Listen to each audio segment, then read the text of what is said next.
All right, let's get everybody on here.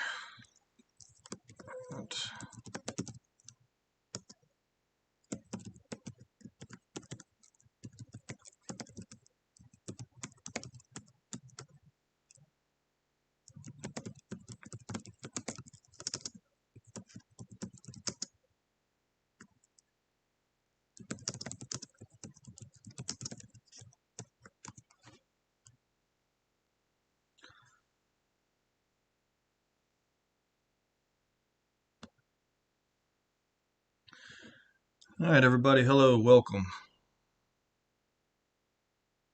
So I still only have one monitor since I'm on a laptop, so I'll have to click back over on this to see your chats and whatnot. If you have any questions, post them up. I'll get to them as fast as I can. I'll try to answer everything that I can. Oh, bad link.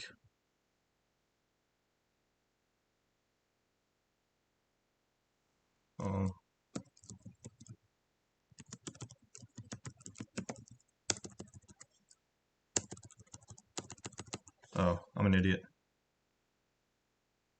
There we go.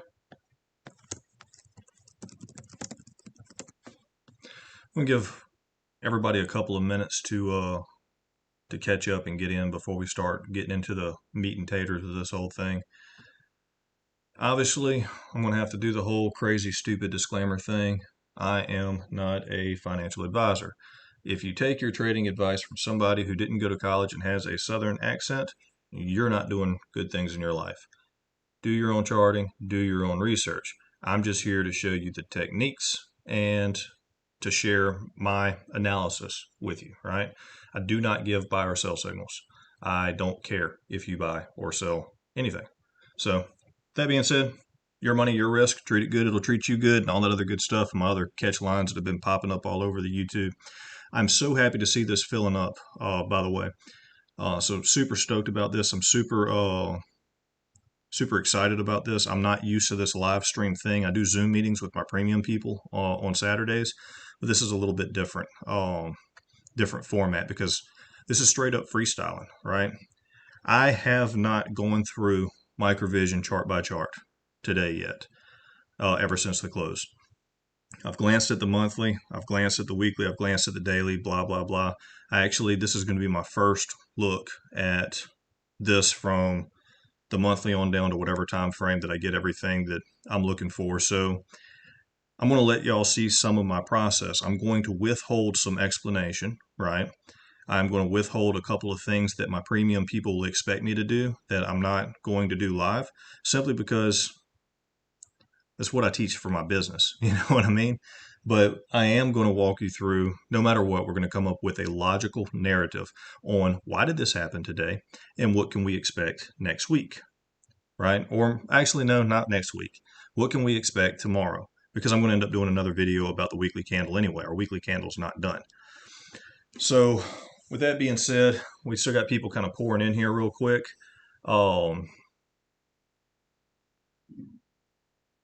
Microvision is set to do absolutely incredible things as far as the inflection point of technology, and we're seeing a result of that is a fundamental changer, right? To give you some ammunition for any of the dumb bears that are saying that this isn't going to be very much money, it's going to be $4 million a year from Microvision.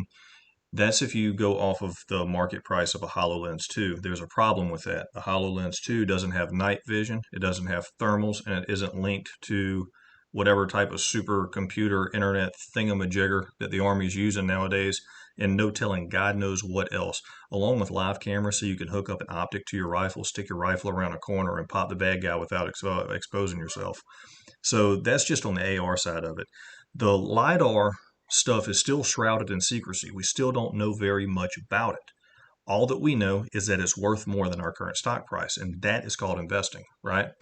But we're going to look at this not from an investing point of view right now. We are going to look at this from a trading point of view.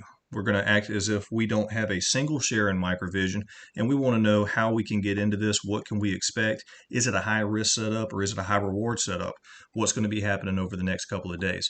Well, my friends, you are in for a treat because I'm going to do something that I don't normally do. I'm going to walk you through my entire process live. And here we go. Enough of y'all had a chance to come in. Anybody who missed the beginning, sorry, you are going to have to catch up on the recording. I will also say this, just anybody, if you are if you're going to troll, if you're going to be a jerk or anything like that, I will block you off of my channel. So go ahead and do yourself a favor and either shut up, get out, or remove yourself.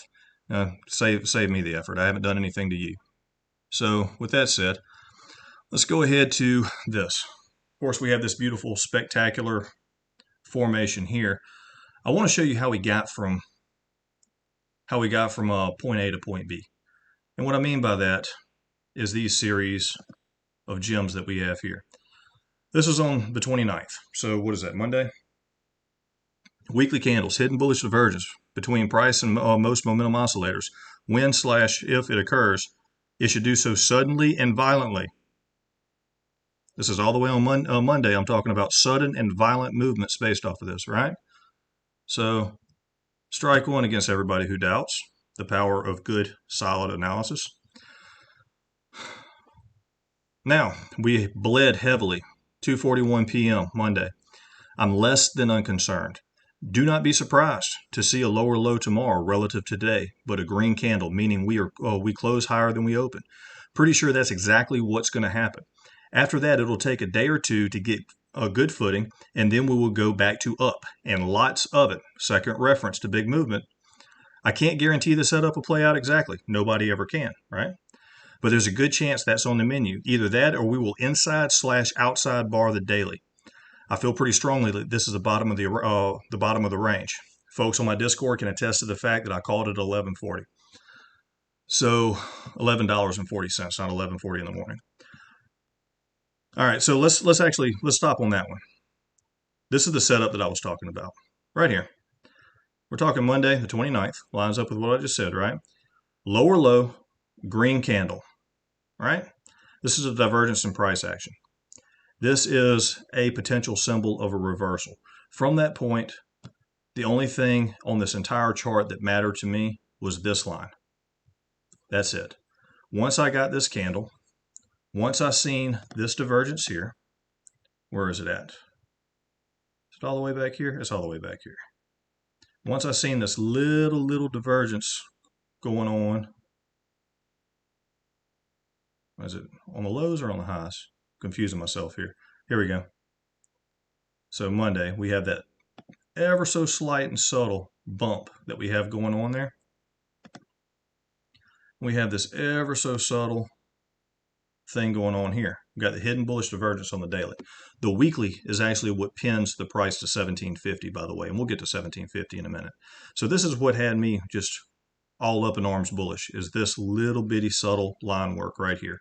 Oh, so we're talking about this candle here, and this is what I was looking for. That line at 1262 was all that mattered, and I go on to talk about that in this last, I think it's the, yeah.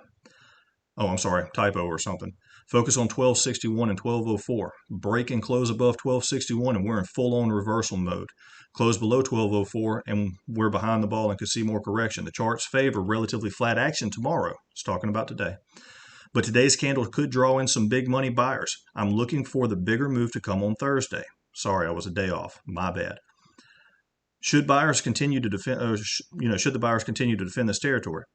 Everything is coming into alignment. I like what I see, but it's not a reversal or upside correction until it confirms. It confirms with a hold over 1261. Well, I expected a fight from yesterday's closing price to today's, or to that 1262, 1261, whatever. I didn't get my fight. It gapped up and just ran away with it, which I'm good with that too. Next major static resistance is going to be 1417. This is at 8 o'clock this morning. There are a few dynamic levels between here and there, but none with that magnitude. Locked on 1750 close. It's possible, and recent volatility puts it in range. I'll explain why 1750 will likely be a magnet to price later. Just know that it will be once again soon. That was this morning. So with that said, with that recap of stuff, just so everybody knows I'm not tooting my own horn, let me check what we got going on over here. You got $11 puts on April the 16th, you're losing money.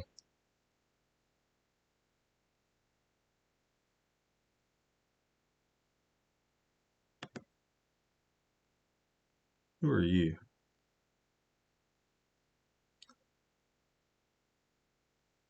All right, anyway.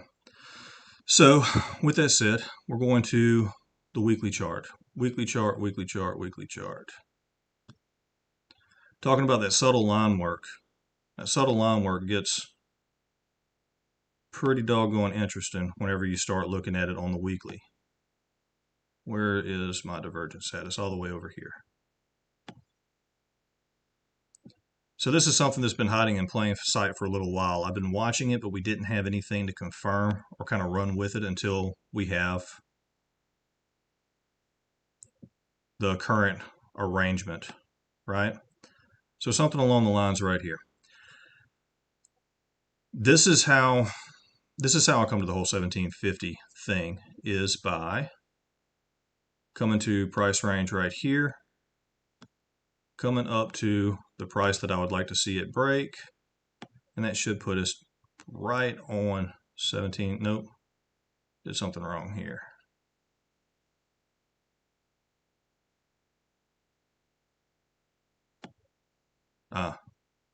We didn't have this candle until today. That candle didn't exist until today.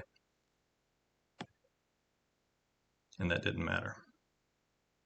So we get rid of that.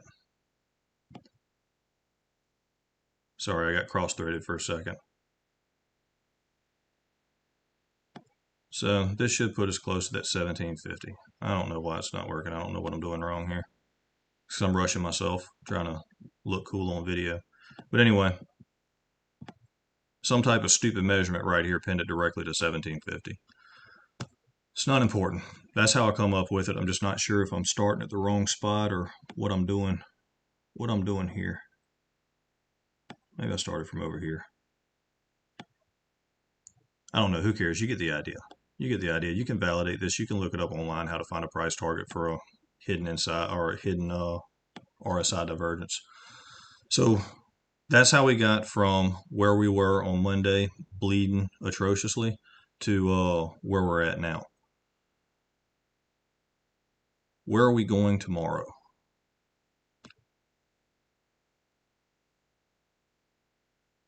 Let's clear everything up and go to my beast mode chart. Kind of wanting to keep an eye on this chat right here.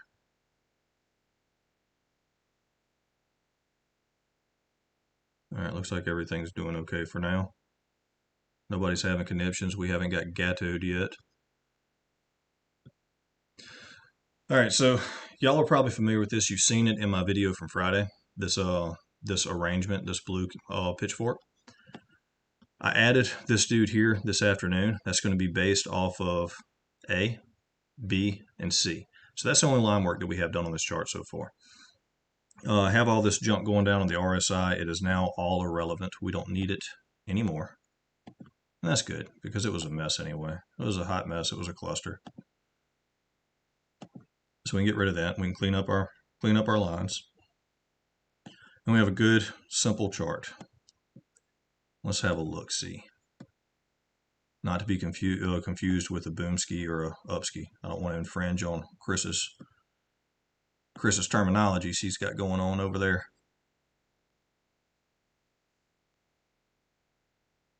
All right, so obviously we have the confirmation going on here. Looking at some static resistance levels that should be important tomorrow. One's going to clip right here at the top of price, which is kind of aligning with the top of the pitchfork anyway, so there's no big revelation there. We don't have anything Newtonian to work with here. That's going to be important. That actually, we've already broken over that, so we want to hold over this tomorrow morning. Let's go ahead and make this white. This is starting to get confusing.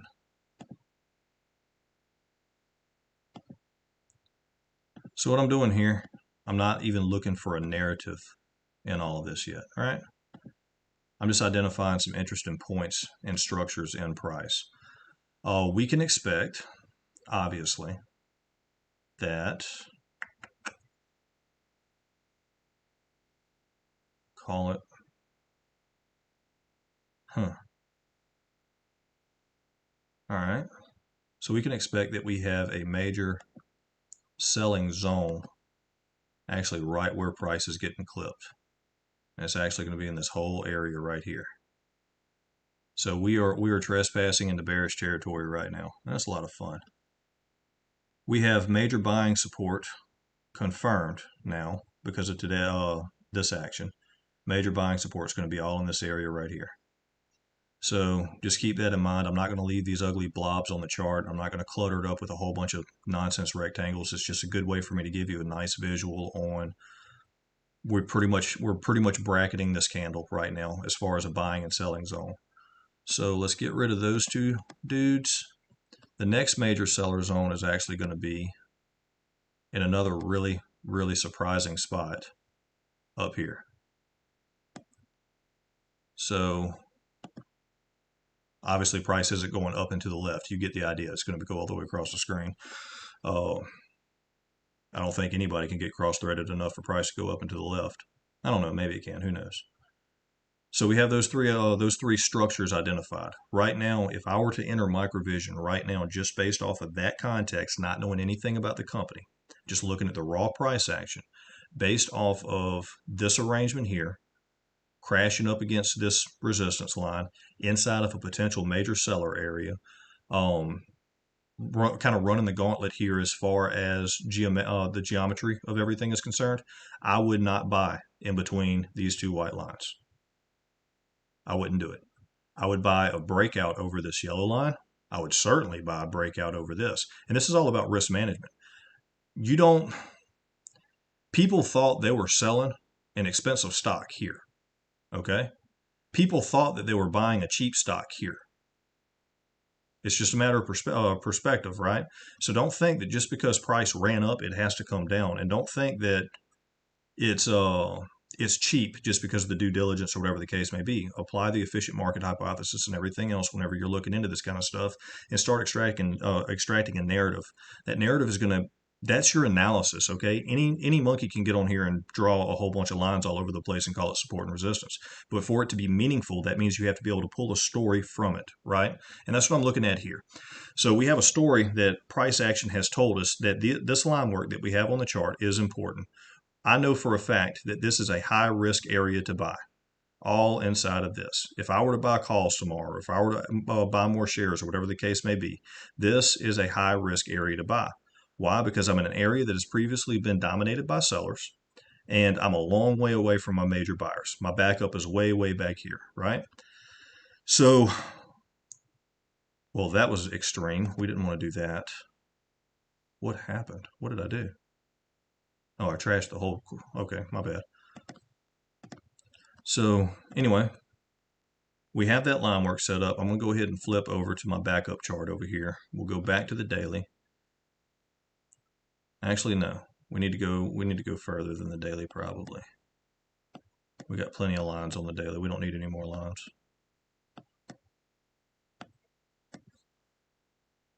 Let's go 4 hour. See what we get here. Again, that's confirmation of that major seller zone. And we're all up in that place. That breaks, by the way, that major seller zone. If you're looking for a place to confirm momentum, that's going to break at $19.28. Break and hold over 19.28. She runs again. That'll clear out this area of sellers. Your major buyer zone is going to be down here at 1262. We talked about that earlier. So we're inside of, what's it called? Bear territory. Scary dude there. Scary dude. So we've got breakout already. I'm going to leave this line on my chart, on my 4 hour chart. But this is not an abstract. This is just simple line work. I'm going to go ahead and leave this because this needs to be confirmed as support tomorrow. Whether we hit it or not, I don't know, but it needs to confirm. It needs to hold up. Price does not need to go below that diagonal line. Never again.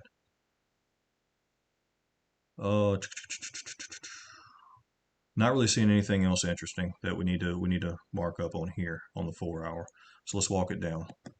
Now, whenever I'm scanning through charts, the only times that I can't do that is going to be whenever I'm dealing with the higher time frames. But once I get down here, I always just cut them in half. Okay, I don't try to go every single chart.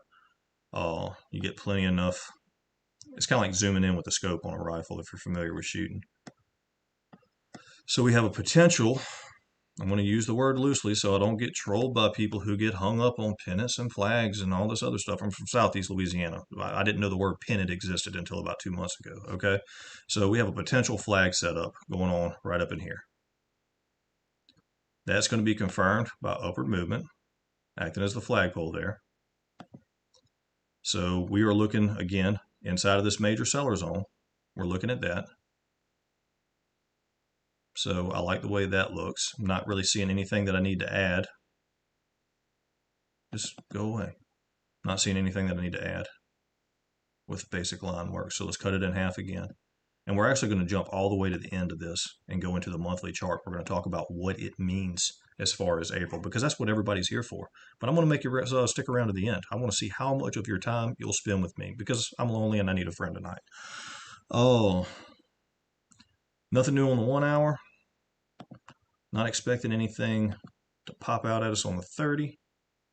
And again, nope, seeing everything just all peachy there. This is where things might get a little bit more interesting. All right, now we're starting to get some detail, but not much. This is the right type of candles, right? Yeah. So you're seeing pressure qualities on each one of these candles. Don't do that. Just draw a straight line. That's all I want you to do. So you're seeing pressure qualities on each one of these candles here, here, and here. You see that buyers are really, really stout. They're not giving an inch on these candles. There's no lower wick. So they're just taking it right on the chin and marching on upwards. It's a pretty good sign of momentum. You're seeing that confirmed here in the RSI, but you do see the RSI kind of hooking right here, right? So that could, and this is the 15-minute chart. This ain't no big revelation. This thing can change 100% in an hour and drop back down to 72 from 88, you know? So I'm not really all that concerned about the RSI, but just for the sake of instructional purposes, you're seeing it hook right here. So potentially tomorrow morning, we might see a little bit of downward action, maybe as far as a minor gap down or something like that, maybe. Price is all the way up here at 1862. Again, I mean, this is going to be really, really flipping pennies at this point to try to pin this line. 1795 is going to be our price to watch tomorrow morning, first thing. 1795, 1795. That's not so bad. Considering we were at like 11 the other day, that's not so bad at all. 1795 is better than 1750. What else can we do with it? We can get rid of the rest of this junk. All right, we're going to go to the 5 minute. We're not going to go any further down than that.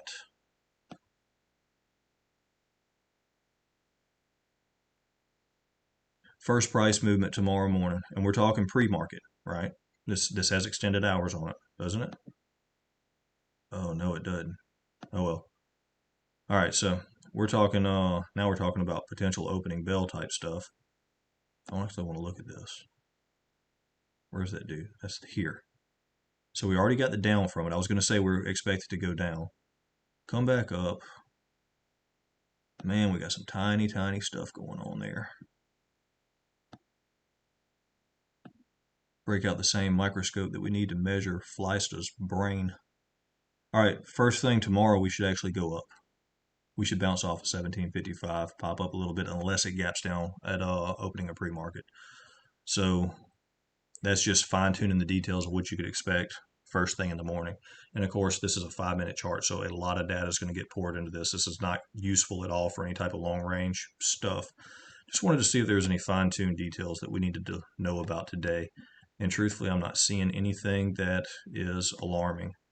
You are seeing, where's my divergence cheat sheet?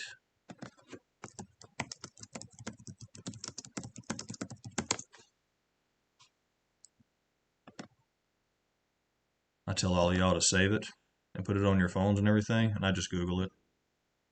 Maybe I should take my own advice. So we're looking at this exaggerated junk that I never fool with, by the way. So we have a flat bottom and a down. Is that one of them? Flat bottom and a down. Is it a flat top?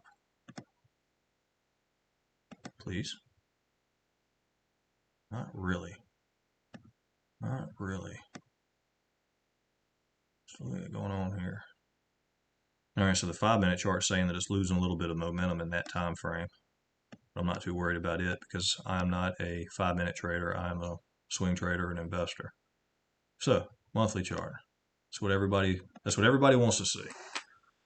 What is going to happen in the larger time frame charts? What's happening to your investments? If you're holding a bunch of puts, you sold naked calls and things like that, you might not appreciate your April. I'm telling you this, April will finish higher than its current price. Okay? So just so I'm on the record about that, not being ambiguous or being vague or anything like that, April will finish higher, and I will show you why I believe that is the case. I'm going to do it on this chart so I don't nuke all that line work. We're going to do it here. Weekly chart. We're going to start with the weekly chart. Weekly chart is not finished. What do I expect tomorrow? By looking at this daily chart, I'm expecting us to have some serious issues crossing this area. If we cross this area, we should test over 20 somewhere. Okay, if we break through this major seller zone. I don't have data one way or the other that says we are going to break through that seller zone. I don't have anything that would support that theory. However, I do not have anything that supports the theory that says we're going to move significantly further down. So right now, my prediction for tomorrow is I am neutral on it, but me personally, I will not be adding at current price. It will have to go, I buy low risk. You know, I'm not going to buy the cheapest price. Going back to what we were talking about either, I'm not buying the cheapest price because the cheapest price to somebody was right here. And then look what happened. It got cheaper, right? So I'm not looking for the cheapest price. I don't care if I have to pay $1, $2, $3 more per share, as long as I get the setup that I like that gives me the lowest amount of risk so I can maximize my rewards without having to worry about it. That's called smart trading. So we have the daily chart. I'm not seeing any real data that we can use going forward on that, but we have this on the weekly. We have this on the weekly. This is let's assume that our candle is going to look something like this tomorrow. It could be a little bit greener. It could have a longer top wick, something like that. Don't really know. But what we do have is a bullish engulfing bar, otherwise known as an outside bar with bullish tendencies, also known as a big freaking reversal candle. Well, what is it reversing? What is it reversing? Simple. It would be reversing that downtrend or that correction or that whatever. That's what that candle's saying it wants to reverse. It had a shot at doing that on this inside bar right here, but it fractaled out. Could that happen again? Maybe. Who knows? I doubt it. I doubt it because of the news and the PR that came out doesn't support that theory at all. The news and the PR and everything that says that Microvision is due for a correction to its fundamentals. And that's going to change the entire game.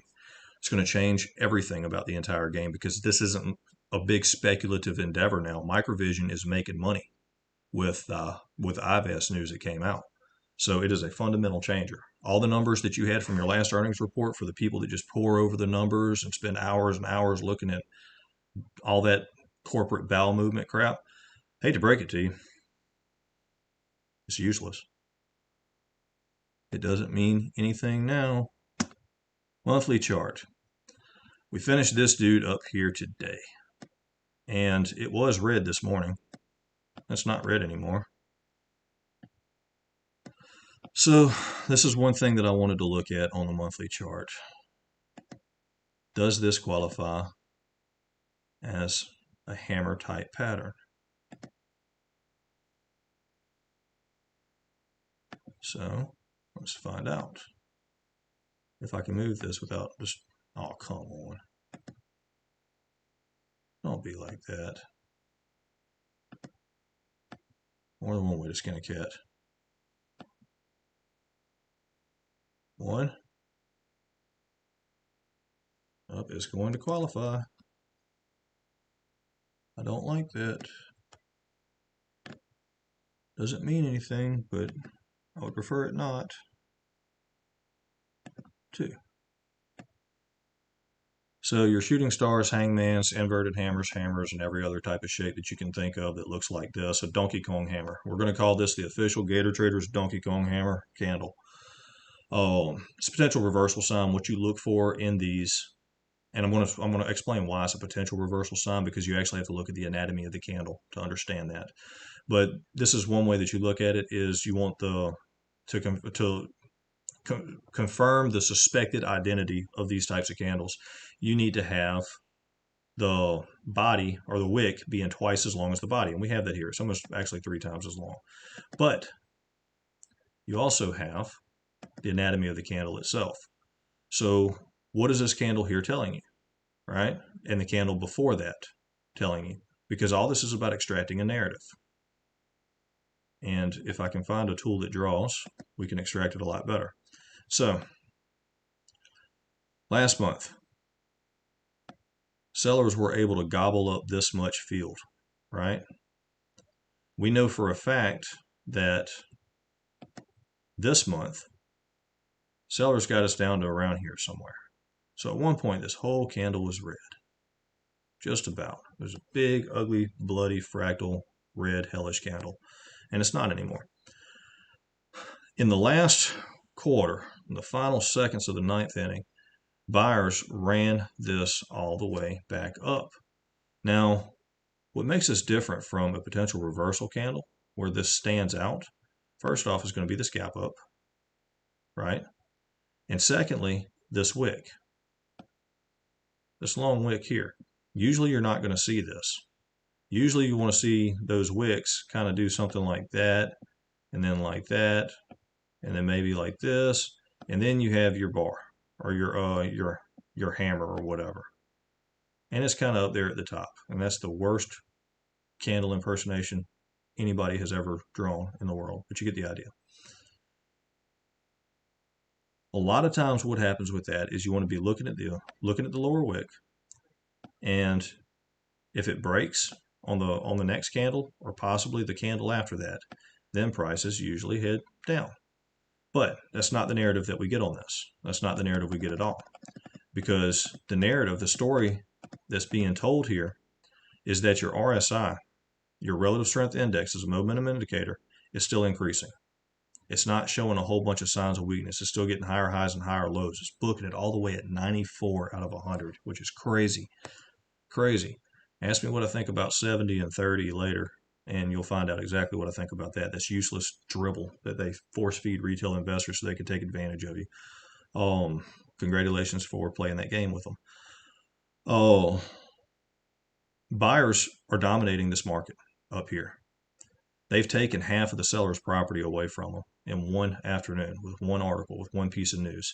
If you think that's going to magically die all of a sudden just because it ran up today, so it must crash and tank tomorrow, and it'll be $12, and my puts are going to print and everything else, you're sadly mistaken. You don't understand how price works. If you do get a dip and you're in a short position or something like that, you definitely. Look, I'm not here to troll bears. Okay, if you're short in the stock, you're short in the stock. You're in an upside down position. I've been there before. I've been there short and I've been there long. I get it. Okay, we all make mistakes. We all make mistakes. But I'm going to give you a piece of friendly advice here. It is in your best interest not to play Russian roulette with the setup that we have going on here, because just because the RSI is at a 94 doesn't mean it comes down. Just because it's overbought over 70. Well, if that were the case, it would never make it to 94. It would turn around and go back down at 71. Think about it. Simple logic. Secondly, sellers are losing ground. Bears are losing ground in the charts right now. Yeah, we haven't made it all the way back up here to this little top of this crazy wick. So what? Who cares? The bodies of the candle, the bodies represent the bulk of the volume, is taking over territory that was once dominated by bearish activity. The narrative that you're getting for this stock, for Microvision, not even counting the due diligence, is up for April. There is no other theory. I look at charts and I try to prove my bias wrong. And I'm biased about microvision. I'm along. I know that I'm making a lot of money in microvision. I could open up my phone and see it. All right. I love microvision because it's made me a lot of money. I look at these things and I look for warning signals because I'm trying to prove myself wrong, and I cannot do it in this setup. I cannot prove myself wrong. The only thing I can cast doubt about is how tomorrow may play out. But as far as the month of April, God help anybody with a short or an uncovered position or something like that if the LIDAR news hits or a partner comes to play or something like that, or a buyout. If you think Microsoft is going to let somebody potentially get a hold of a $21.9 billion deal by buying microvision patents out from underneath them, you are smoking crack. Just my opinion. Your money, you do you. I'm just going to tell you that I wouldn't do it. I would not play games with this stock. I also wouldn't buy between $19 and $20 tomorrow because it's a high risk setup, because we could bounce back down to $17.50. I'd rather about $17.50 than you would at 19 if that was the case, right? So that is the God's honest truth about everything, the way that I see it, the way that I interpret it. I'm not seeing any warning signs other than what retail traders would look at right here, with the RSI number being at 94 on the monthly chart. Oh, it's going down. So if you want to backtrack just real quick, stick with me, because we do have a language that we use in a lot of my videos and whatnot. Just go away. And that is going to be the good basic chart indicators. A lot of people use these. They've helped a lot of people, actually, and I'm glad they've helped a lot of people. Let's go ahead and validate our theory, because I use all these moving averages and RSIs and volume and all this stuff to validate my theory and my line work on price action. So I have my 13 and my Bollinger Band, or moving average, I'm sorry. No, my 13 and my 21 period modified Bollinger Bands. And what do we have here? This is the daily chart. All right, hang with me. This is the daily chart. And we have the 13. Oh, no, don't do that. Just go away. I can undo that. So we have the 13 over the 21. We have the 21 under the 13. That is a bullish setup, just based off of that alone. A few days ago, we had the 13 cross over the 21, but nobody talked about that. This little anomaly that happened on Monday is actually going to bring both of those down next couple of days. It might actually force the 13 to interact with the 21, but we don't trade moving averages, we trade price. So it's fun to look at. It's a cool game for anybody who looks at that as support and resistance, but that's not actually how all this works. It's just a measurement that just so happens to collide with the underlying geometry of the market. So we have bullish setup between the moving averages. They're arranged the way that they're supposed to be. We have a missing 55 period moving average. Fix that right quick.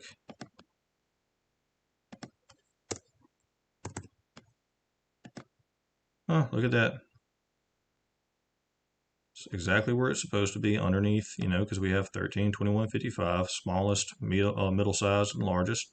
So we have that arranged the way that it's supposed to be. We have Bollinger Bands hooking out, which is showing an increase of volatility potentially coming. And we have price pushing towards the upside, which, looking at this line work with the Bollinger Bands and moving averages used correctly, is signaling that price is going to continue going up. Does that mean it has to just go up like crazy? No. It could come back down and interact with one of these areas of dynamic support and everything else before it goes up. But there are signals here, just looking at the Bollinger Bands. A lot of times when you see these hooks right here, that's what I'm talking about, just this very, very little tip right here. See those hooks at the end of the Bollinger Bands? That usually ends up happening one day before something big. Not always. Call it 60-40, maybe 70-30, but it's a good sign that something big may happen. This might not be the something big that we're talking about. Just a warning shot. I'm trying to be fair to everybody here.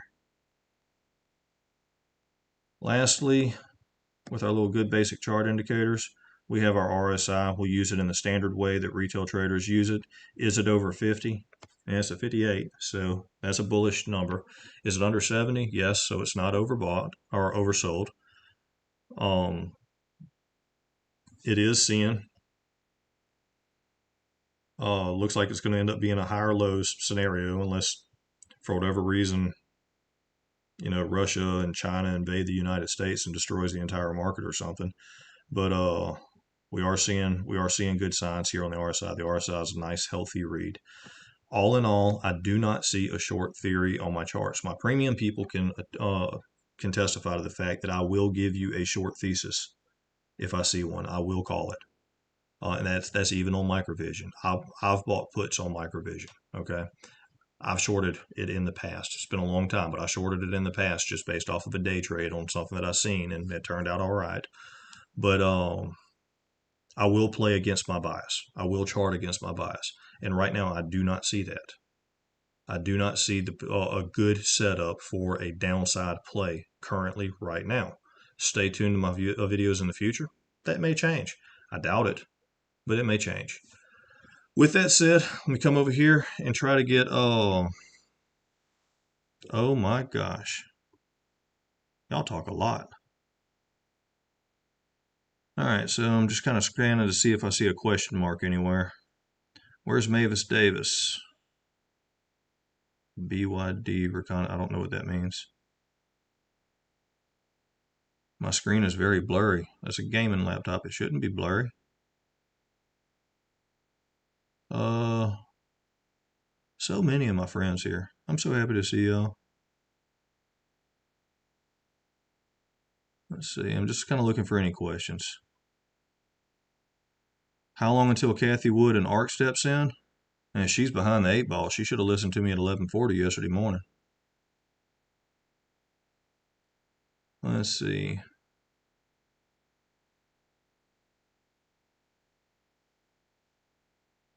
I did say cross-threaded. I've been actually used that at work all the time. I could tell people, hey, don't get cross-threaded about this, but such and such happened and everything. It's like absolutely awesome. Yeah, I hope he's gone. I don't think that turd's flushed yet, by the way. Gator, where did I learn how to do this? You ever heard of a stock named Genius?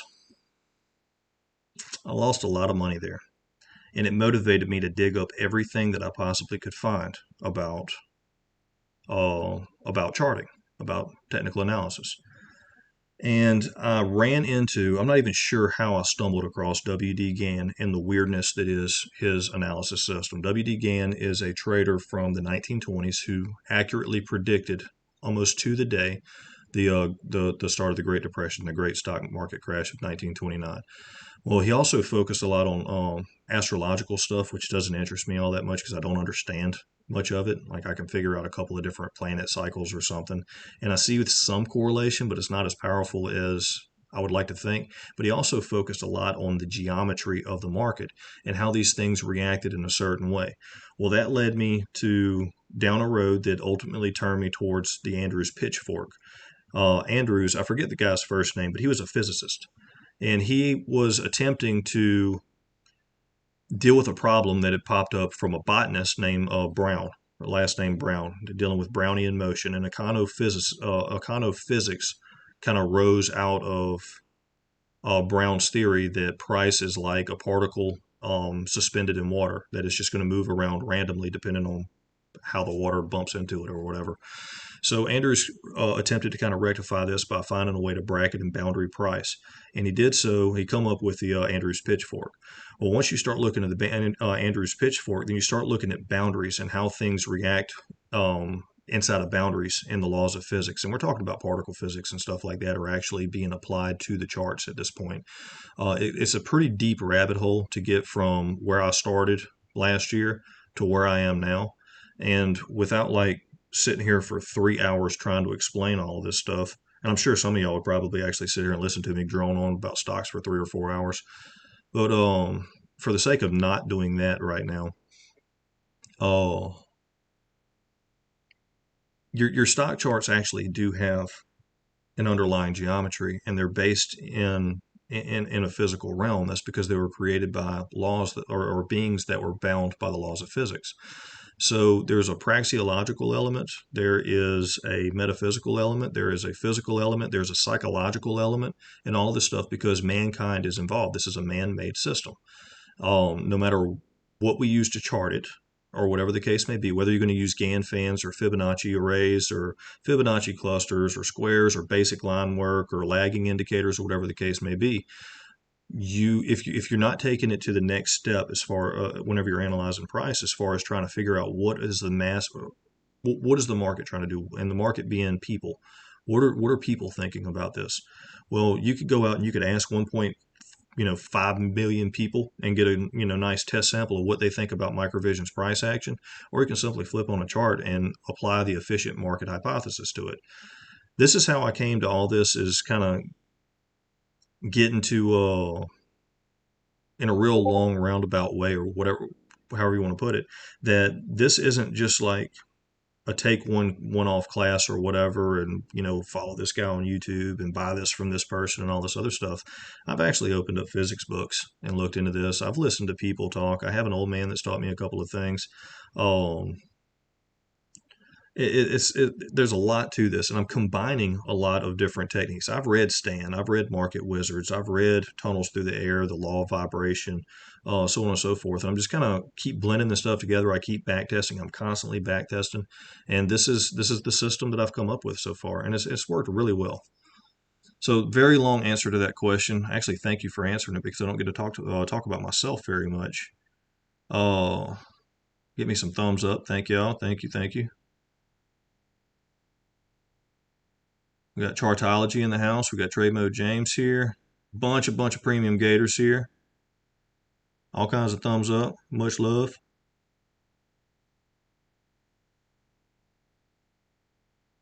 Okay, what price are the white lines? I don't know why I don't know why it's showing up blurry.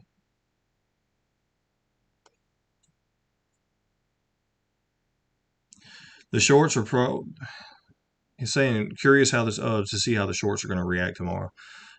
There are going to be some that double down on this. There are going to be some that run for the hills. So it's hard to say what they're going to do. Don't worry about what they do. We'll see what they do, in the charts. Can't believe I have held as long as I have. I can't believe I've held since last April. I'm not a patient man. 56.7 million volume is crazy. That's 1/3 of the float got ran today. That's probably actually all of the float that's available to be traded, because a lot of this is locked up between the institutions and retail that just will not sell.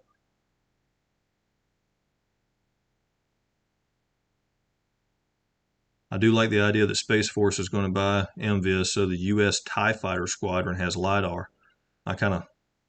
I would rock a TIE Fighter. That'd be fine, but I'd prefer the X-Wings. They just kind of look cooler to me.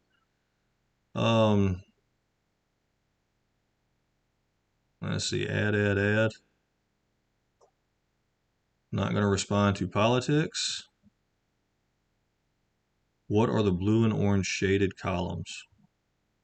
That is going to be extended hour time brackets or whatever. It's just nothing big.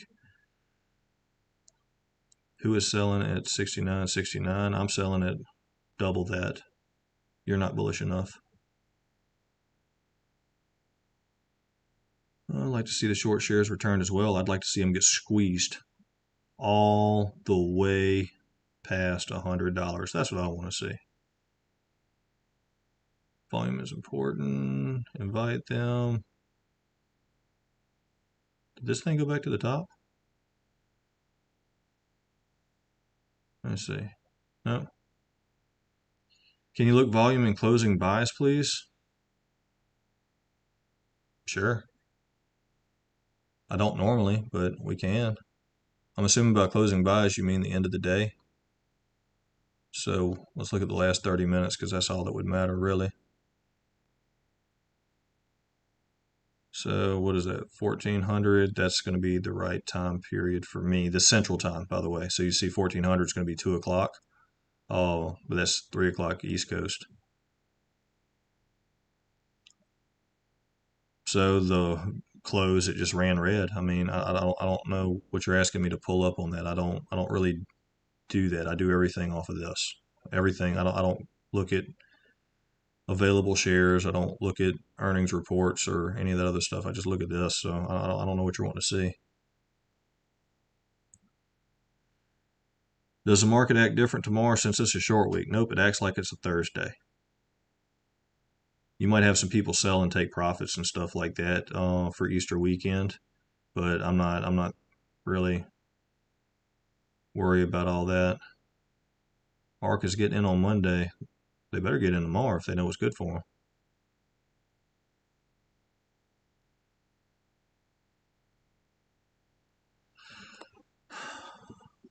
All right, so what is my day job? Well, that's a tricky question because I work shift work. I have a day and a night. I recognize you down there, Bligo. I know who you are. But I have a day and a night job. I work shift work in a plant. I am operator in a chemical plant. It's actually called a technician. I just started a few weeks ago, and am already getting my first pay raise, which is incredible. I'm pretty super happy about that because that's more money I can burn into microvision, I'm sure. Before I did this, actually, whenever I started Gator Traders, I'll get to that in just a second, Rob. We'll talk about some downside action, some downside potentials. It's not actually a whole lot that we can do with that. But before I was doing what I'm doing now, I was an estimator in heavy construction, industrial construction, and before that, I worked in law enforcement. So, and then we can go all the way back to my Army career, and if you want to go all the way back to the very beginning when I started working, I was a lifeguard whenever I was a teenager. What were we talking about? Price that you could potentially buy back in tomorrow. Well, let's have a gander at it. 30-minute chart with zebra stripes, because you're not bullish unless you have zebra stripes. Come on. So, because of the way that this is structured, and what I mean is by the parabolic run, it doesn't give us any real near-term data to use as far as support and resistance goes. But that doesn't mean that the data is irrelevant just because we have to go look for it further away. So, if I turn on my magnet, first thing I'm going to look at is actually going to be the 1750, 1740 area, or cursed area. If you see a break, this is for you, Rob, okay? 1750, 1740. If you see a break over, I'm going to call it 1779 tomorrow. Then you might not get a shot at that 1740. I'm not going to say you won't, because there's some other things that could pop up. But if you see 1779, there might be a possibility that you don't get a shot at 1740. If it were to break below 1740, the next critical price structure to look at would be really close to it at 1728. We're not doing quarters here. We're not doing that. Next major price structure is going to be 1667. If it makes it below 1667, next major structure, y'all see what I'm doing here? It's not rocket science. It's, not rocket science, or it's not magic. 1555. These are 30-minute pivots. All right. These are weak signals. These are weak support and resistance lines. I don't put a lot of faith in this at all, but I get more data this way. I'm zoomed in better, so on and so forth. So I might have too much information as far as support and resistance goes right here, and I probably do, but it's just to give you some ideas. That's what I would be looking at. Go through your multiple time frames of charts, Rob, and kind of do the same thing I did here. Find out where price makes a hard pivot and draw a line. Makes a pivot, draw a line. And that's how you pick some meaningful areas of support and resistance. There's ways that you can dial it in really close, almost to the point of being dead on precise to the penny. But that's something I share with my premium people on Discord, because that's just what we do up in the hood, the Gator hood. You really have the conviction of seeing $100 this year. Organically, I don't know. It's not on the charts, so it would be complete and total speculation. Complete and total speculation.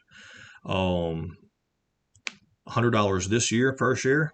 I expect the sucker to get sold this year, and I expect it to get sold for more than 100 bucks, just based off of the valuations of other companies that we're competing against in the same sectors and same fields. So yeah, I expect to see $100 per share this year. In fact, I'm actually looking at a potential setup. I didn't get my dream setup, but I'm looking at possibly going all in on Monday. That depends on what happens tomorrow, and I will update you all accordingly on Discord. If I do. Let's see, down to 1750 or so after hours. That's to be expected. I mean, stuff like this, you're going to see people take profits, and you can't blame them.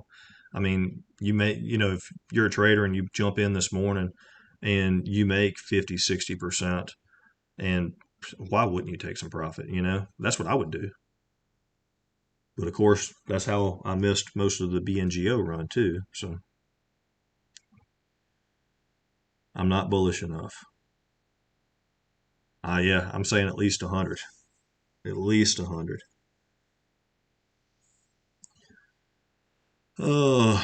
New stocks. New to stocks. What happens if MVIS gets sold? If Microvision gets sold, it'll either be for shares or for cash. If it's for shares, then say it's Microsoft or Frito-Lay or MaxiPads for all we know. Who cares?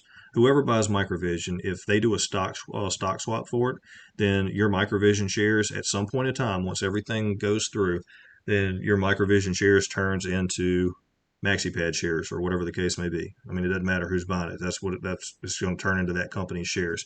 It's going to be at a ratio. It might be 2-to-1. It might be 10-to-1, whatever the case may be. If it's cash, then same thing, except instead of getting shares, you're going to get money. It's just going to go into your buying power on your thing. Oh,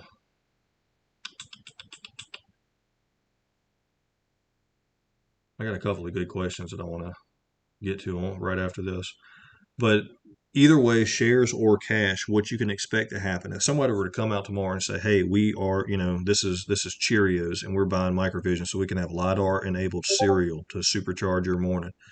And we're going to buy it for $100, $100 a share, or stock swap worth $100 per share. Price is all speculation is removed from price at that point. It's going to move up to that point.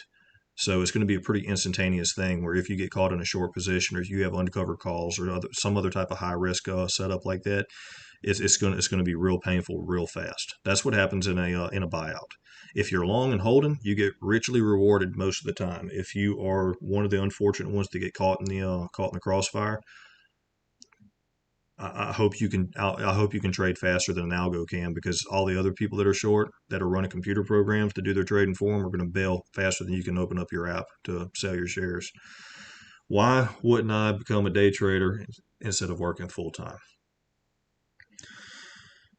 Because in order to do this full time trading, you have to have a lot of capital. I have 5 kids. I'm building my own house. We're trying to get approved to build my own house. I've had a pretty rough. I'll be straight up honest with you. Everybody wants to put their little yellow sticker on the back of their car. It says support our troops. I'm pretty sure if you look on the back side of that little magnet, it says, but don't give them a job. All right, I went to Iraq. I was a door kicker and a gunslinger. Nobody needs an infantryman whenever he gets back home. So I spent the last 15 years or so struggling to get anything.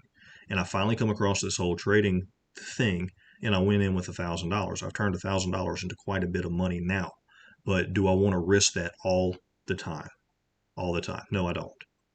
I work too hard to get it. I've never had money like this before, and it's still not a lot. I know for a fact one person, actually a couple of the different names I know who y'all are and whatnot that I've seen flowing through this chat while I've been on here, has million or multi-million dollar trading accounts. So I'm not there yet.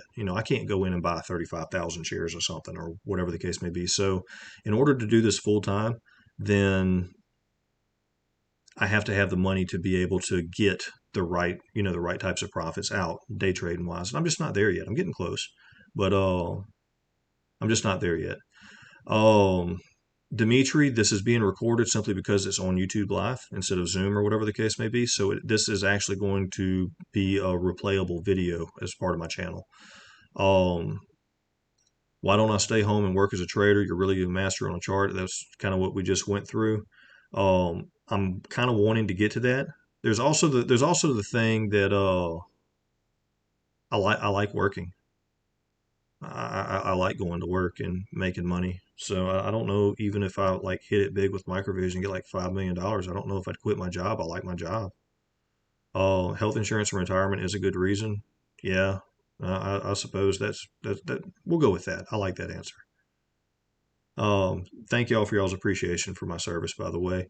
Um, I was a member of 2/5 Cav, 2/5 Cav. I will write that up there. I'll write it. You know what? We'll just do it this way. 2/5.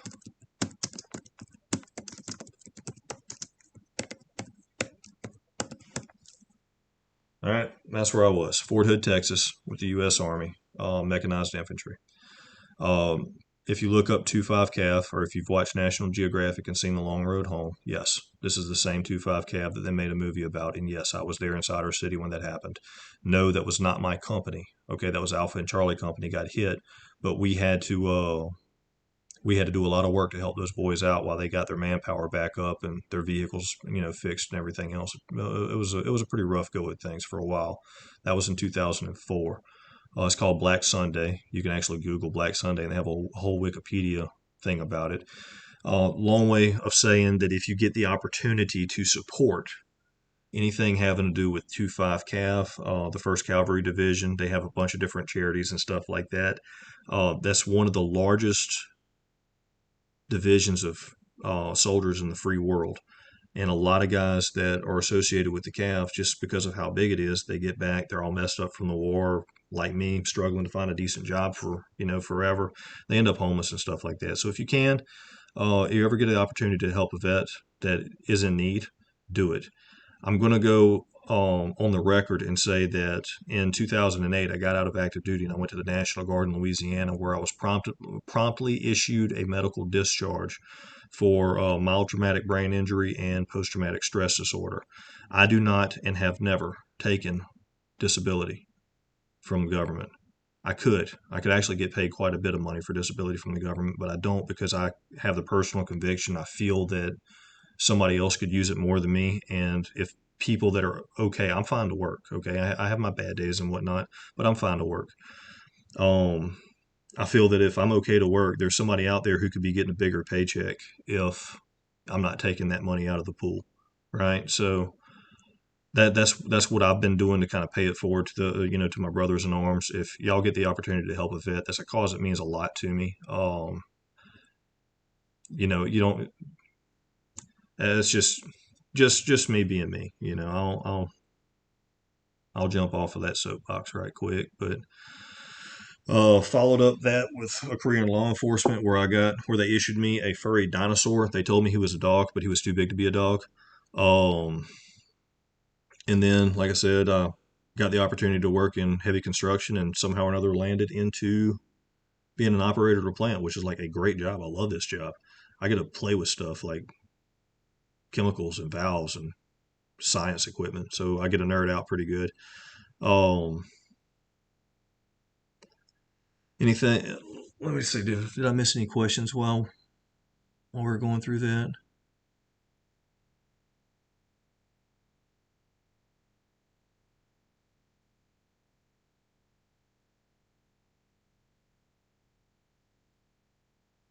I don't think we missed anything question wise.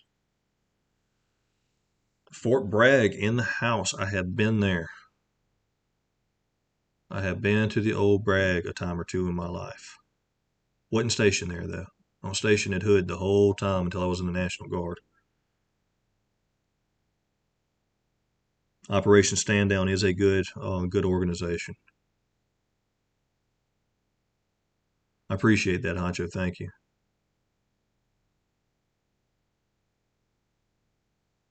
Come from an immigrant family, never had any money.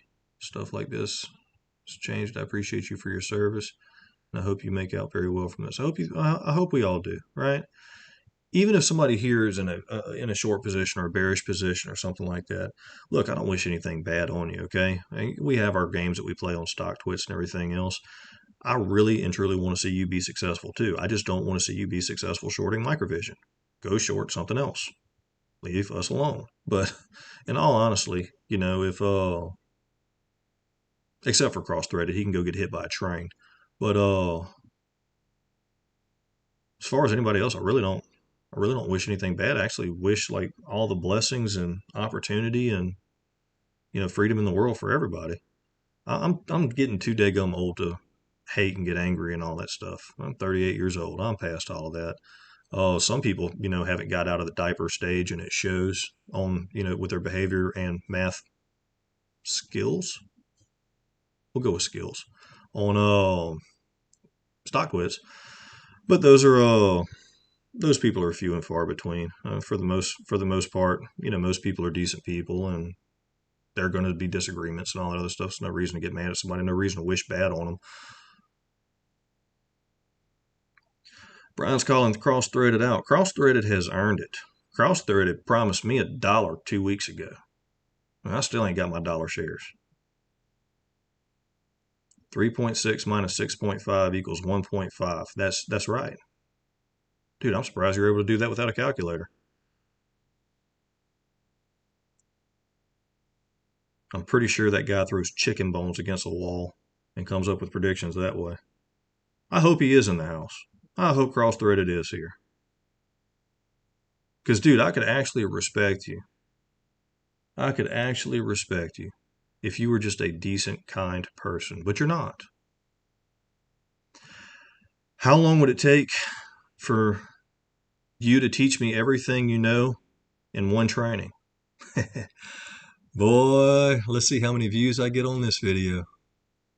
I just did. How long is it going to take you to learn it? Everything I do is on full display.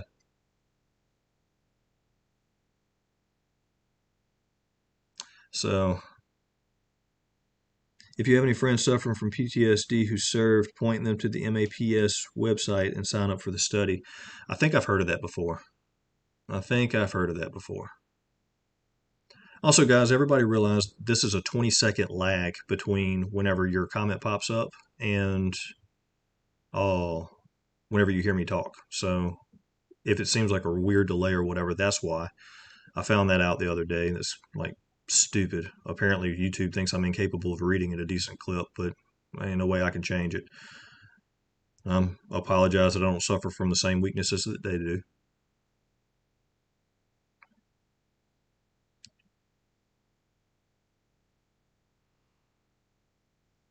I'm actually going to say this about cross-threaded is I don't believe the guy is an idiot.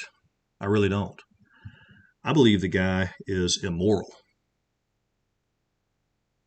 I think that he is intentionally trying to lead people down bad roads. And I don't understand his agenda or why. Maybe he's a paid basher if such a thing even exists. There's no way. There's no possible way that he can believe the stuff that he's posting. It's just it's illogical. It's beyond any kind of reason whatsoever. Even guys like Gatto and Dickey off of StockTwits and stuff like that, I mean, they gave Microvision more credit than that. Until towards the very end, whenever Angus got all cross-threaded himself and started going berserk. But before that, he wasn't all that bad.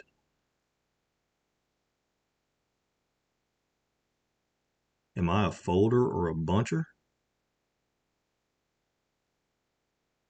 I have no idea what that means. I'm a door kicker, man. A good old gunslinging door kicker. Got my combat infantry badge. I appreciate everything you do to support what we do, Jeremy. Support what I do here at Gator Traders. Toilet paper, am I a folder or a buncher? That depends on if I ate Texas Roadhouse or Taco Bell, man. somewhat of an off-topic question, but a lot of you, I don't know if everybody here has been on my Discord or not, and I'll show it to you. We can do that. If you look here, we got, of course, the admin rooms, then we have the premium stuff. We got Chris's stuff here. So you have to pay Chris on Chartology to see Chartology stuff, and you have to pay me to see my premium. Then we have all of this. Well, of all of this here. This is all free. This is all moderated. It's all free. It's all updated and everything else. Because more important to me than building this right here is building a community. I wanted to build a community of decent investors, good people, people that are looking to learn together and want to help each other out, and so on and so forth. That is the ultimate motivation behind Gator Traders. I was actually forced against my will to do this by Pibble Pal from StockTwits. She chipped away at me for like 3 months to finally get me to start teaching on YouTube or on Discord. So Gator Traders is her fault.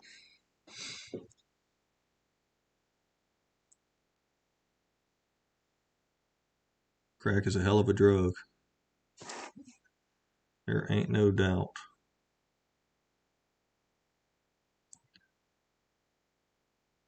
Dude, you were on submarines. Todd right here. He was on submarines, he's saying. I'm fascinated by the thought of submarine warfare because I read Hunt for Red October by Tom Clancy. And it's been like a lifelong, probably one of the best books I've ever read. So max respect to y'all submariners out there too, because I can't imagine what it's like being locked into a tin can and sent 400 feet below the ocean. It's got to be absolutely crazy. You have that good country twang. What's your barbecue preference? I am going to have to go with a Memphis style barbecue sauce. Can't do the Carolina because I ain't a big fan of mustard. But I do like a Memphis or a Texas style sauce. If we're talking meat, then brisket. It's the only way to go. Not sure if you heard that Ford is cutting back production in a few plants. Not sure if it is due to chips. Do you folks think that this affects everything in the works? I don't believe it really affects much of anything in the works because I think Ford has to sit there and have a lot of time to integrate the LiDAR into their system. If they're the minority investor, the buyer, whatever, then Ford has to make these things work in their Fords first. So it's going to be a little bit of a time. And I know that Ford is cutting back production at a few plants, but it's also transferring that production back out of country. So I don't know how much that's going to really hurt their end game as far as number of vehicles being made. That's the last I heard about it. I'm not the due diligence guy. I'm the chart guy. There's definitely some people that are better at keeping up with all the research than I am on Reddit, especially on the Reddit team, but on my Discord too. I'm actually kind of the same guys. Cross-threaded, Trade Mode James is saying cross-threaded is probably getting paid stupid amounts of money to herd the new traders. Everything he claims is nothing short of asinine and illogical and makes zero sense. Well, he better be getting paid to herd money because he ain't getting paid to trade stocks. By the way, whenever he was calling 360 on the SPY, you can ask my premium folks. I put 402 on SPY. This actually was my call, and it just about hit it today. I was not cross-threaded. Let's see. Pibbs is getting scolded for forcing me to make Gator Traders. This actually would have never been a thing without Pibbs, by the way. She was the driving force behind all of this. Otherwise, I would have just been posting my charts up on StockTwits and doing my own thing off to the side,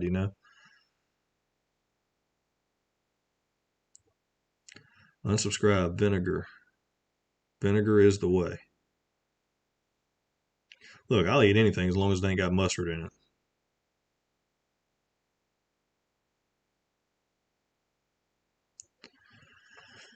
Stew to chips.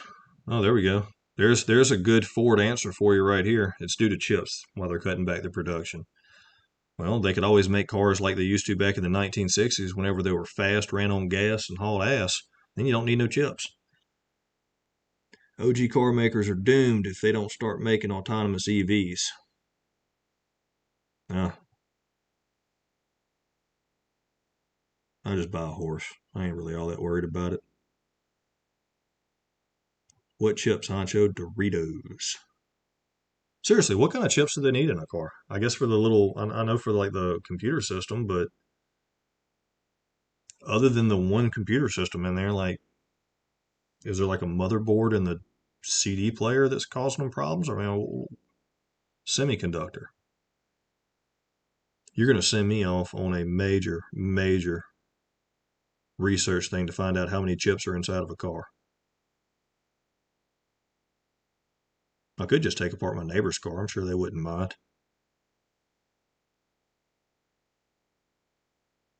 A LiDAR horse, or a horse named LiDAR. All right, anybody got any more questions? How about this? Does anybody want me to look at any other stock?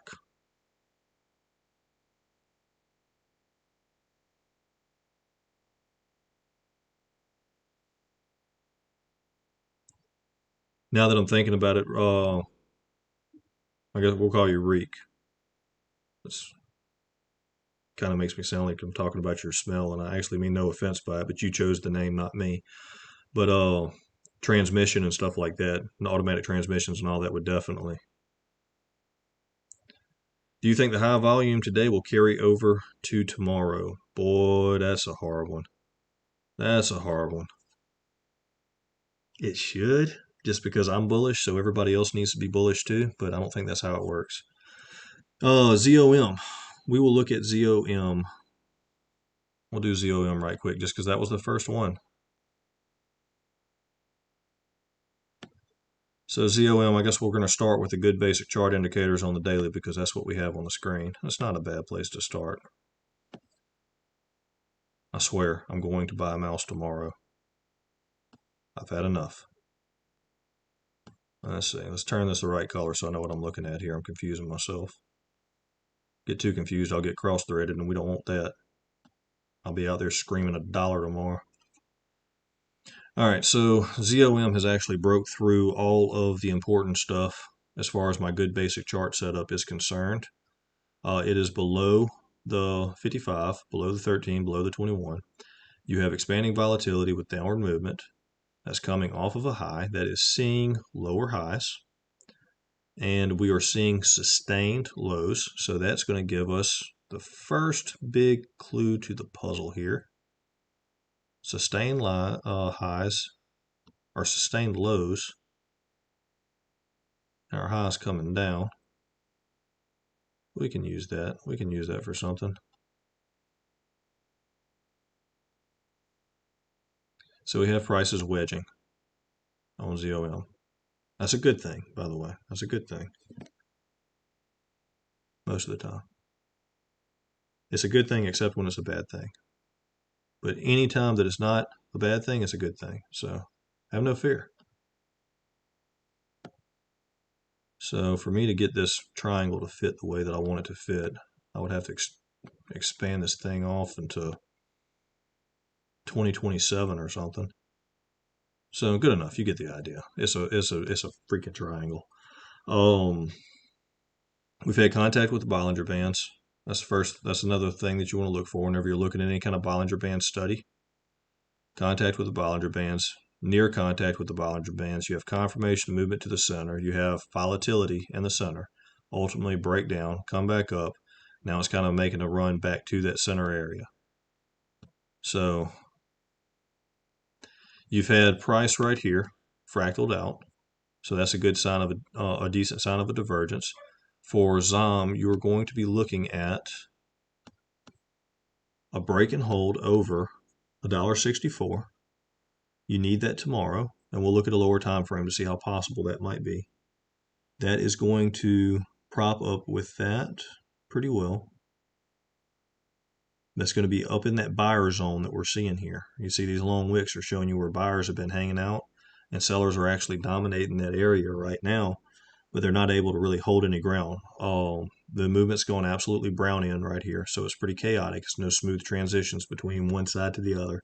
So that's showing that there's a disruption to the downward movement. It looks like a decent position for buyers to take back control and at least make a push back up to, let's call it right here at $1.91.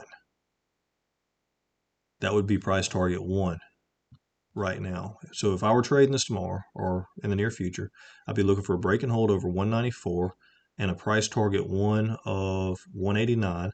I'd be looking at a stop loss at approximately 131, which gives me a 1-to-1 risk to reward ratio. So it's a high risk trade. That's probably not something that would excite me. If we had something that would push it up, though, looking at a price target 2 of 232, now we're starting to get an interesting risk to reward ratio. So it's a possible setup. It's a little bit of a risky buy right now, but you're not going up. You're not going up at all unless you break $1.64. And I'm in Zon, by the way. I'm a long holder there. I've been in since 24 cents. So $1.64 should give us $1.89.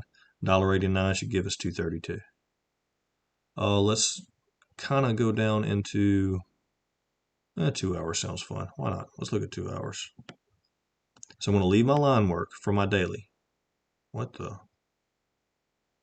Check out this old alert. Oh man, I love whenever I see stuff like that. Okay, you can go away now. All right, so what do we have on the 2 hour chart? So I'm leaving my line work from the daily, right? And the reason why is there is an order to the signals, and your signals, your line work from your longer charts mean more. They're more important, right? So you don't want to clutter all this crap up from the 30-minute chart and then walk it up to the weekly and think you're going to find something out. You're not. You're going to confuse the heck out of yourself. You start on your larger time frames and you kind of just ease off, into the lower ones, and it'll help keep you organized. And even if you like, say you always make the weekly lines are going to be yellow, and the daily lines are always going to be blue, and the 4 hour lines are always going to be green, and so on and so forth. If you have a system that's set up like that, it'll help you stay organized, and it'll help you extract that narrative and do a really nice multi-time frame analysis, multi-dimensional analysis, if you will. So we're seeing formation of a decent price structure in the 2 hour chart here, that long wick, and you're seeing price has pretty much for the most part respected that area. It's looking like this could be a bottom. It's looking like $1.58 to call it $1.40-ish. This might be the bottom of ZOM. RSI looks decent. What did it look like on the daily? RSI's crappy on the daily. It sucks. This could be close to the bottom. The weekly. Oh, y'all got to go. I've had enough of y'all. Get off my screen. I don't need all that. Just so much confirmation about this area here. I want a pitchfork. Oh, dang it, y'all done got me interested in something now. I could do this all night, by the way. I can sit here and run these charts all freaking night. And I have before.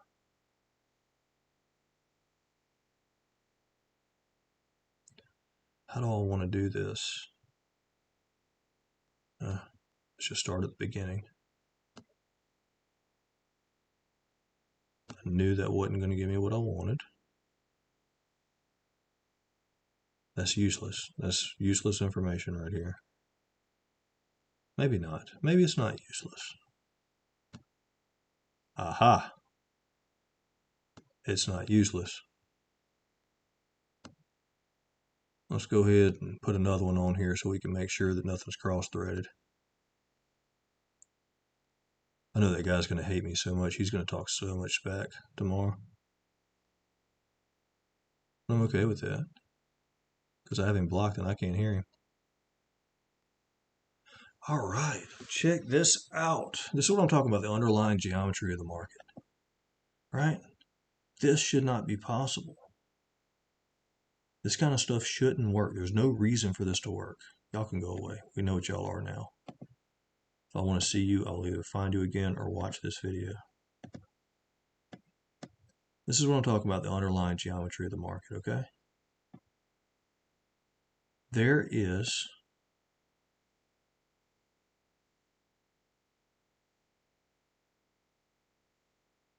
the only thing that doesn't really validate well is my original pitchfork here. But it does have validation here and here. And it has validation on the 618 line. Look how precise. Now this one, so this modified shift pitchfork that we added second, look at this. Look at this. Look how all this is working together. This is two different angles of the same range, the same flow in the price, same vibration, whatever you want to call it. And they're both being respected simultaneously. Multi-layered analysis. All right? Now y'all have heard me say that term before. Multi-layered analysis, multi-dimensional analysis. This is what I'm talking about. I'm looking for a confluence of techniques. I'm looking for things that come together that help me to make sense of what's going on in price. This is a log scale chart, by the way. I switched it to log scale in case y'all missed it. So let's see. Did I do this upside down? No, I did it right. So that's a fib, and we're going all the way to the bottom down here at 0.6 because this is all part of the range, part of the flow that we're looking at. This is the weekly chart, not the daily. So this is big movements. This is big important candles. And it is confusing me because there's too many lots. That's what it's doing. Let's see, where are you at? Oh, Lord have mercy with a log scale chart. All right. This is a linear scale chart. And enough of that. What is that line?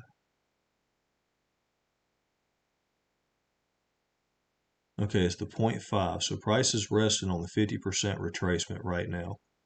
A 61.8 is not uncommon. So it could fall down a little bit further. That's kind of putting it in that same range. It's a little bit lower, but that same range.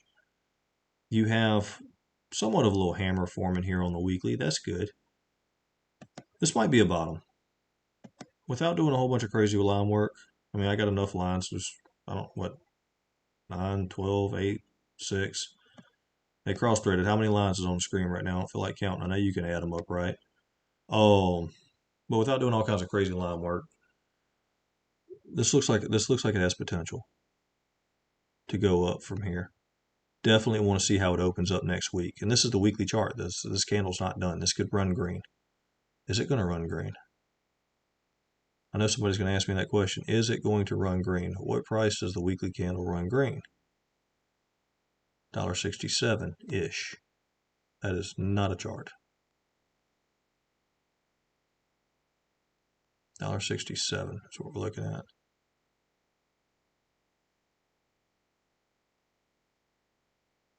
ZOM, for details that I'm not going to go into, right, because that's part of my premium stuff that I do. But since y'all asked so nicely and y'all have entertained me so well tonight, if ZOM weekly chart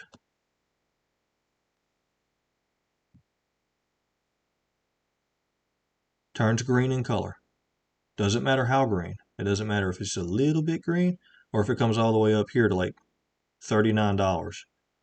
Oh, as long as it's green right here tomorrow, then ZOM's going to be probably a good buy on Monday, depending on how it opens up. As long as it opens in a decent position, it looks like it might be a good buy coming up next Monday. Could be. Not going to guarantee anything, but it's interesting. It's certainly interesting. Let's check to see what y'all are saying. More people shouting ZOM at me. If I didn't know what that meant, I might be offended. It's just kind of weird. Stop! Do you think the high volume? Okay, we already talked about that. Someone asked about AMC. I'll glance at the chart. I'm not going to go deep into AMC. I think AMC suffers from a lot of manipulation that I don't want to be a part of. Same thing with B square. I looked at it a little bit. I'm not happy with the chart at all. I'll glance at it for you right quick, but I'm not going to go heavy into that. Gator Traders should buy the HoloLens and Microvision laser keyboard so he can post work and construction at the same time. That's really not a bad idea. I mean, I got to wear safety glasses anyway. They might as well be AR safety glasses. Can you comment as a comment on my pitchfork technique? I pick 3 pivots that seem to mean something to one another, like a high-low high or a low-high-low. This is the basic. This is a very basic, but on a pitchfork, I just pick a high, low, and a high, or a whatever. And I'm looking for things of the same caliber, right? Meaning that if it's a really important high, then I want a really important low, then I want another really important high. And I click on them, and it makes a pitchfork. And it's just using the tool on TradingView. I'm not trying to be smart aleck or sound anything like that. But the pitchfork, I can explain a pitchfork for you. We got one on the screen here. So the pitchfork, let's get rid of the extras. By the way, y'all hear how I'm talking right now. This is how I talk whenever I'm making my videos for Microvision and stuff and my tutorials and all that. You have no idea how much editing I have to do to get out the so's, the ums, and the random things that I trail off and talk about. Anyway, we'll look at pitchfork on its own. Wrong one. We'll put that one back and we'll get this one out of the way for now. Your pitchfork is going to have a center line, an inside frequency, a frequency line, a mean, whatever you want to call it. And it's going to have an outer boundary on both sides. It brackets price. You're taking, essentially what you're doing is you're taking a swing high and a swing low, and you're finding a point from which all that began. All right, so I'm kind of looking at this and saying, all right, this whole downward movement here, it started on this pitchfork, or this pitchfork. It started on this candle here, and that whole downward movement seems to be one big, long, ugly thing all the way to here. So I'll pick this one. And then this one bounced up and kind of came up to here. Now, yeah, there's tons of highs and lows that I could use throughout here.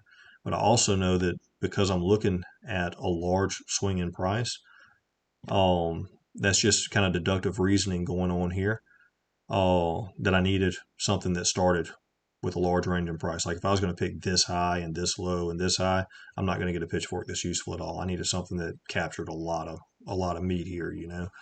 So that's why I picked the points that I picked. That's setting up the pitchfork, using them, support and resistance. You're familiar with the lines, you know. It's lines. There are theories abound that go on inside of these pitchforks about if it doesn't make it to one side or the other, what can you expect? What happens when price approaches the center line, and so on and so forth. That's going to be way exceeding the scope of what we're trying to do on this video here.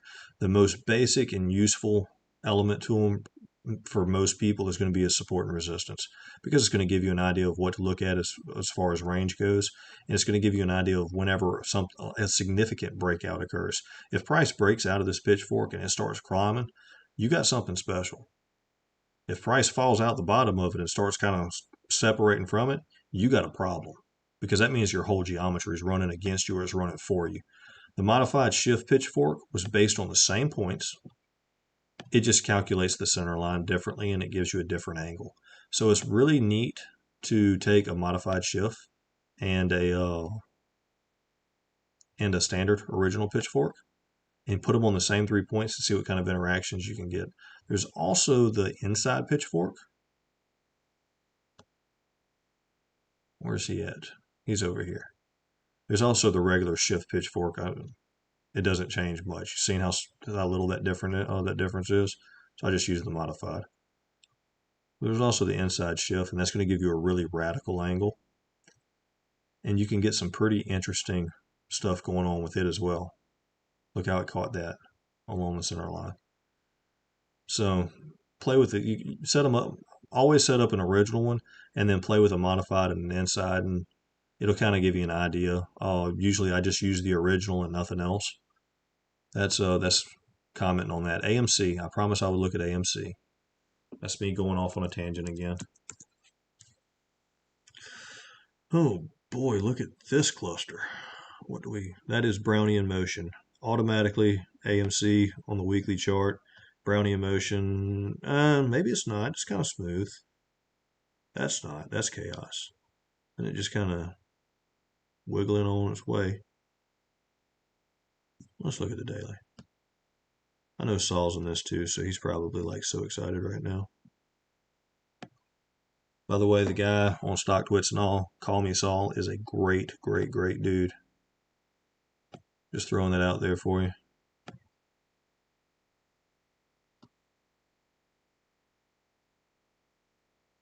This is really, really, really freakishly calm.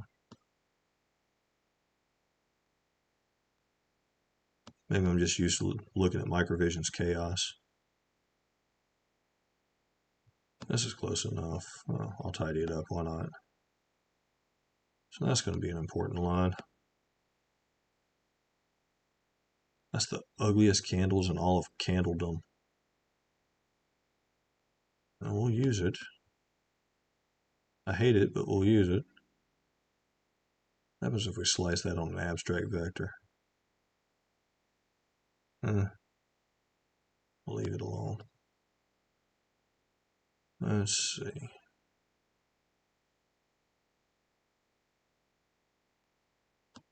I don't know what I'm getting myself into here. Damn. Let's try it. Don't cost nothing.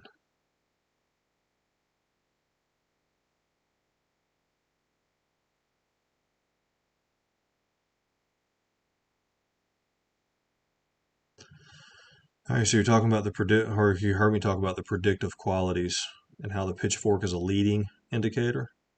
This is why. Because if you were back in those days, what happened? Don't do that.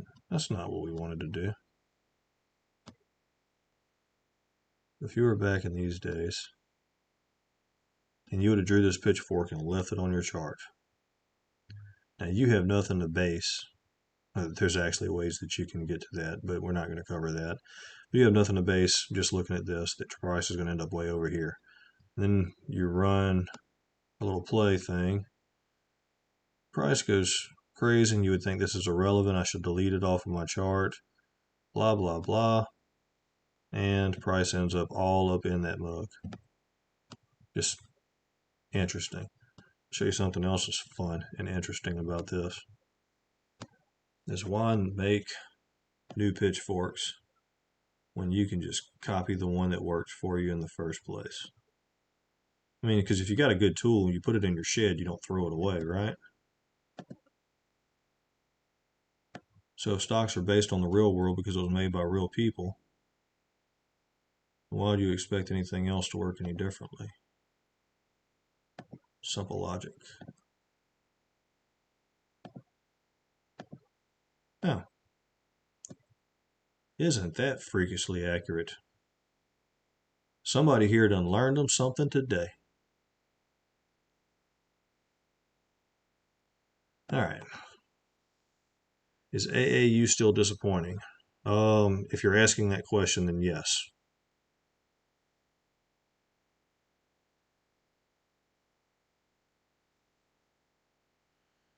Let's see.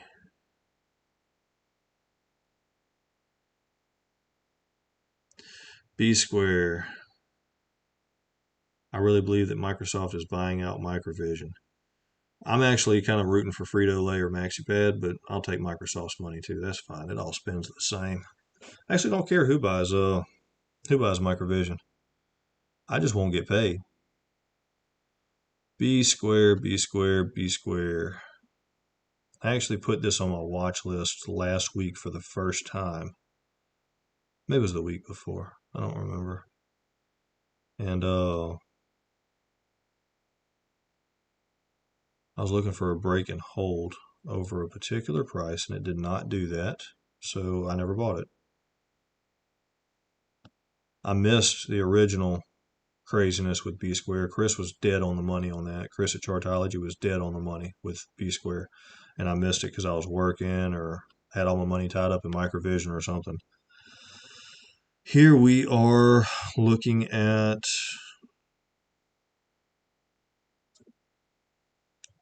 only one price that matters to B square right now. I bet that's going to confirm two different locations. Range-wise, it will. Only price I would be worried about B square right now is 354. That's actually my old unit whenever I was a cop, by the way, my unit number. Dispatch to 354. I still hear that in my head. Anyway, so 354 is going to be important because I'm important and that was my number. 401. 505. No, I lied. 480. Those are the only prices I would worry about to the upside with B square. As far as downward action is concerned, you're in a major buyer zone right now, right? It's because you've had sellers push it down here, buyers pushed it back up, sellers forced it back down, and buyers immediately responded to the sellers by forcing price higher than its relative high. Does that make sense? So that's something here, doing the trash can and overkill again. So that's the way you look at that. That's how I identify what I call a price structure. That's a free tidbit out of my tutorial series. You can use that in a lot of different ways. If you think about it, think your way through it, it gives you a lot of insight as to where you might find bottoms in markets, because that is usually whenever major buyers took or stepped into the market and got mad. So we know that they're up in this area, all up in here, based off of that candle's size. So this is all major buyer zone. Sellers are all up in that mug right now. They're trespassing. You have some fractal qualities going on here where you could potentially see a break of 342 and a run up to at least 354, which is not that spectacular. You're talking, what, 12 cents in price? But there ain't much stopping it on the way to 480 from there. 401 and then 480. So B square's got some potential. I don't know much about the company. I'm not seeing a huge anything interesting in the momentum here. It could be going into a consolidation phase. Just because it has this setup doesn't mean that it won't stay in this range for X amount of time before it finally consolidates enough and comes and wants to test out this stuff again. That's a possibility too. And there's really no good read on that as far as I can tell. Not without going like real deep into this. Man, y'all still, I'm about to say, y'all still yelling Zom at me? Anyway, you can look at GSAT.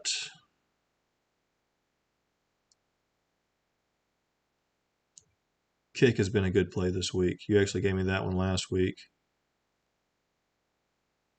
Oh, AAU disappointing. I hope not. I haven't looked at it. I've been so absorbed with this microvision stuff.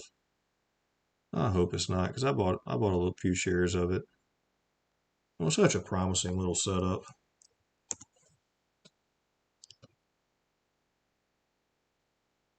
That's not A. Oh. I know AAU's fine. It's fine.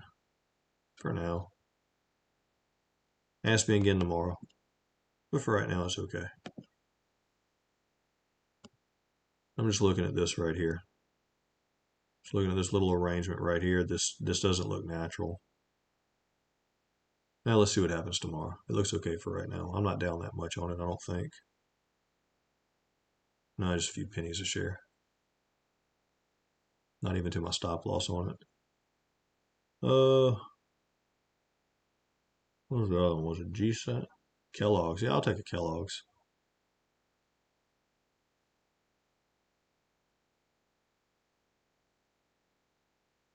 Let's see. I thought I was saying G-Set. I know about the mouse. Y'all can tell that I don't use a mouse. I don't want a touchpad because of the little choppy movements and all. Looks like my little cursor looks like it's all cross-threaded on meth. Um, how much per share if bought out? $6.6 per share? Or $6.6 per billion, I think is what it comes out to. We'll do G-Set, then I'm going to call it a night. I've been up since 2 o'clock this morning. Y'all people are brutal. Y'all are brutal. You know I want to help each and every one of you with everything, but I got to sleep. You're killing me. Killing me. Oh, I just removed G-Set from my watch list. That's probably what I should have done.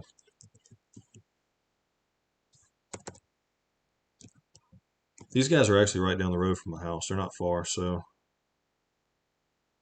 I could drive over there, like go knock on the door and ask them what's up.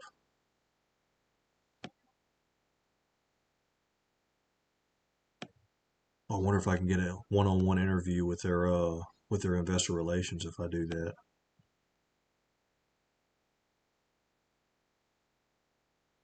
It's like shoot them an email and like, hey, can y'all do like a face-to-face on camera with me?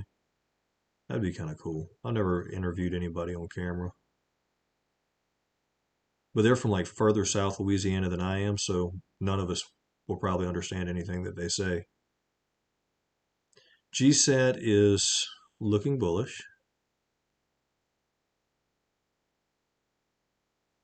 right? So you have that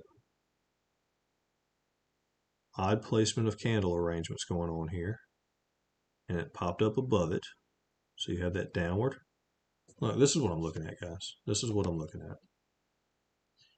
Price goes down and price goes up. Price can't go up unless it breaks a certain point, right? Price comes down. It can't go down without breaking a certain point. So you take your point and you look at that, and it gives you an idea of what might happen. The real trick is figuring out which points are important and which candles are important before. I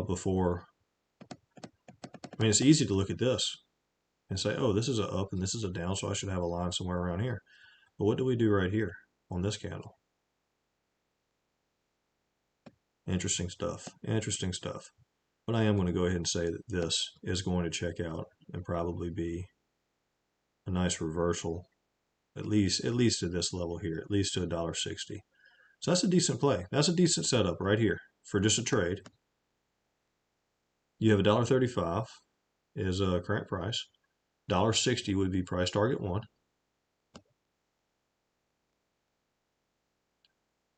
You can be really clever and take price target 2 on the opposite side of that candle, but you're talking a 16 cents difference, so I wouldn't bother with it. You can expect resistance probably at $1.49. That range right here. Price target 2 actually gets kind of interesting up here at, that's only 12 cents. So I would price target 2 this one at $1.93. That's what I would do. As far as the momentum on it, momentum seems to be doing fine. It's low, it's cool on the RSI, but it seems to be doing fine. GSAT looks like a decent setup. Watch it tomorrow. Watch it tomorrow. See what it does. That's a great setup on the weekly. Oh my gosh, that's a great setup on the weekly. Finish the weekly out like that, and I'm going to buy GSAT come Monday. That's a cool setup. Any Elliott wave in your toolbox? No. No, there's not, because Honestly, because anybody I've ever seen do Elliott Wave, if it doesn't do what they think it's going to do, then they just say, "Oh, my count must be off," or that's because I didn't account for the minor ABC correction inside of the 3 and the 4, and they go all on this. I have no idea what those people are talking about. To me, it's supposed to be 1, 2, 3, 4, 5 ABC done, and apparently it's not. So I played around with some Elliott Wave stuff, and I've come to the conclusion that I don't need that with price action analysis. It's a neat concept. It's pretty cool, but I don't need it. I do fine without it. Look how many people were counting their Elliott waves, thinking about like we might be at the bottom of a 3 Elliott wave or a 4 or whatever. Um, but we don't know. And a few days ago, I'm saying, "Hey, Gators, this is bottom. I'm adding shares." And then, sure enough, it bottomed out, started heading back up, and I'm like, not and I described this exactly like, "Hey, this is what tomorrow's going to look like. This is what's going to happen after that." And then I come out this morning and say, "Hey, 1750 is going to be magnetic to price." Didn't even know about news. Didn't even know about news. And the Elliott people didn't know about news either. But while they're sitting there working on what could potentially be a predictive indicator, once they figure out the prediction, like once they figure out like, "Oh, it pivoted. Now we're going up to a potential 5 or 3 or whatever point on the Elliott wave." While they're sitting there trying to figure out all this other stuff, it's still working as a lagging indicator. You still have to rely on past data, and it's not really throwing anything in the future that isn't ambiguous. So there's nothing that doesn't require some creativity with the Elliott theories and the Elliott stuff. I'm sure Elliott was a nice guy, but I have no use for his theory.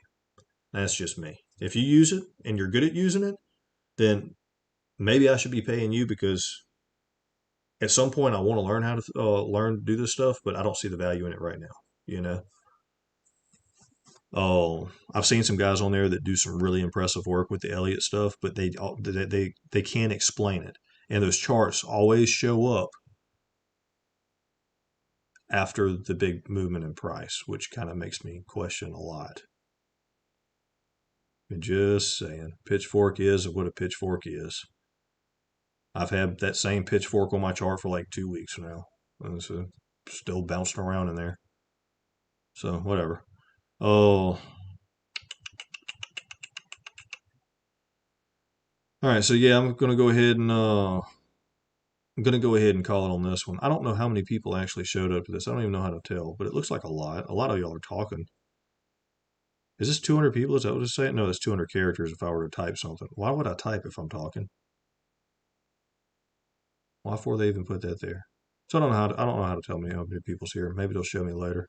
Oh, concurrent viewers. 104 people done showed up to listen to the Gator Trader. That's awesome. Anyway, y'all have a great night, a great Thursday.